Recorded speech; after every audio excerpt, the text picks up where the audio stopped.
Otea, washambuliaji wa Young Africans, anaekewa Depu nyuma ya mgongo wa Rushen Derrick. Depu! Kazi bora ameifanya Depu kutoka kwa superstar Laurindo Aurelio Depu. Nafasi imetengenezwa kutokea bench na shuti ambalo limetoka mguu wa kulia kutoka kwa Depu, akituma salamu kwa Tanja Kasali na kuwa kona ya kwanza kwa Young Africans. Toka kona ndani huko inagonga kichwa, lakini imerejea tena kwa mpigaji wa kona Alan Okello. Okello na kona nzuri ndani huko inakataliwa, inatolewa nje, inazaliwa kona nyingine. Awekwa kona tena ndani, anatoka Kasali, wanaocheza pamoja na walinzi wake wanaondosha hatari.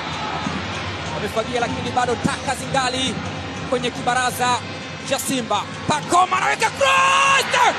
And what a goal from the captain himself!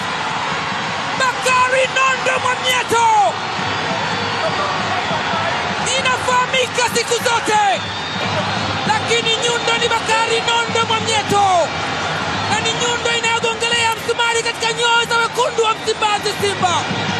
Ilifanyika partial clearance, akaekewa tena Pako Msuswa, ikawekwa cross, akaicheza Kasari, lakini aliiweka kwenye miguu ya Bakari Mwamnyeto ambaye hajafanya makosa. Rebound ya mpira ambao ulichezwa na Tanja Kasari baada ya kichwa kwenda hewani. Prince Mpumelelo Dube ni kama alikuwa anadai change hivi, akautema.